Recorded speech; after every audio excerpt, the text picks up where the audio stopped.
আসসালামু আলাইকুম, স্বাগতম হিলিং ট্রিটসের আজকের সেশনে। আজ আমরা কথা বলবো বারবার পরিষ্কার করা ও ধোয়াধুয়ির ওসিডি অর্থাৎ কন্টামিনেশন ওসিডি নিয়ে। কন্টামিনেশন ওসিডি কিভাবে কমানো যায় এবং একজন রোগী কিভাবে নিজের দৈনন্দিন অভ্যাসে রেসপন্স প্রিভেনশন করতে পারেন সেটি নিয়ে কথা বলবো। এটি শুধু একটি ভিডিও নয়, এটি সিবিটি ও ইআরপি থেরাপির বেসড একটি গাইড। সেকশন 1, কেন বারবার পরিষ্কার করতে ইচ্ছে করে? কন্টামিনেশন ওসিডিতে মনের ভেতর একটি ভুল অ্যালার্ম বাজে, যেটা বলে এটা নোংরা, এটা ধোয়া না হলে কিছু একটা খারাপ হবে। এই অ্যালার্ম বাস্তব নয়, কিন্তু মনে হয় যেন 100% সত্যি। এর জন্য রোগীরা বারবার হাত ধোয়, জিনিস পরিষ্কার করে, কাপড় বদলায়, যদিও তার কোনোই প্রয়োজন নেই।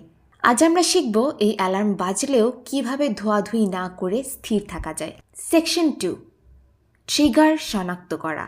প্রথমে আপনাকে তালিকা করতে হবে কোন কোন জিনিসে আপনার পরিষ্কার করার আর্জ আসে, যেমন দরজার হ্যান্ডেল, টাকা, ফোন, বাথরুমের জিনিস, রাস্তা থেকে ফেরার পর হাত ধোয়া বা পরিষ্কার পরিচ্ছন্ন হওয়া, কারো স্পর্শ, যে কোনো কিছু থেকেই নোংরা লাগার ফিলিং।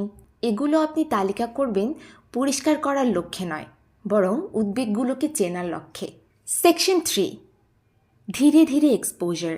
ইআরপি মানে হলো ইচ্ছে থাকা সত্ত্বেও হাত না ধোয়া, পরিষ্কার না করা এবং নিজেকে সেই অস্বস্তির মধ্যে থাকতে দেয়া। সহজ থেকে শুরু করুন, তারপর ধীরে ধীরে কঠিন দিকে যান। Level 1, easy exposure. মাত্র একবার দরজার হ্যান্ডেল ছুঁয়ে 5 মিনিট হাত না ধুয়ে থাকা। মোবাইল ব্যবহার করে 2 থেকে 3 মিনিট হাত না ধোয়া।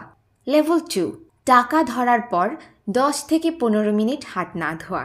বাসার সাধারণ জিনিসে ধুলা দেখেও সেটি না মোছা। Level 3, hard exposure. বাজার থেকে আসার পর সাথে সাথেই হাত না ধোয়া, অন্তত 5 থেকে 10 মিনিট অপেক্ষা করা। বাসায় ব্যবহৃত জিনিস অন্য কেউ ব্যবহার করলে সেটি না ধোয়া।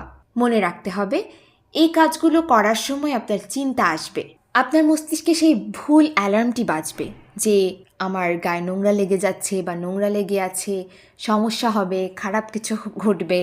কিন্তু আপনি যেটি করবেন সেটি হচ্ছে রেসপন্স প্রিভেনশন, অর্থাৎ ওসিডি আপনাকে যা বলছে তা করবেন না। এটি কিন্তু থেরাপির মূল অংশ। Section 4, urge surfing. ধোয়াধুয়ি বন্ধ করলে প্রথম 5 থেকে 10 মিনিট খুব অস্বস্তি হবে, এটা স্বাভাবিক। এটাকে বলা হয় অ্যাংজাইটি ওয়েভ। এই ঢেউ 10 থেকে 15 মিনিট পরে নিজ থেকেই নেমে যায়। নিজেকে বলুন, অস্বস্তিটা আমাকে আঘাত করবে না।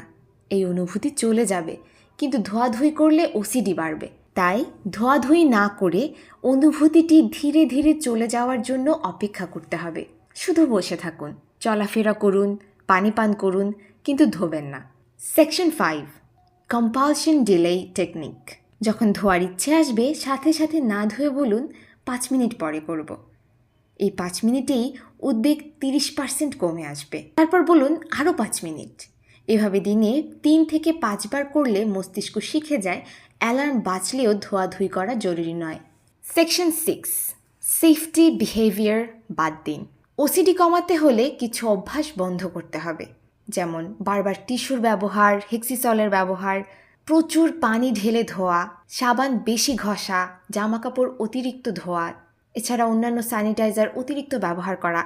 এগুলো বাদ দিলে ওসিডির শক্তি কমে যাবে। Section 7, self scripts.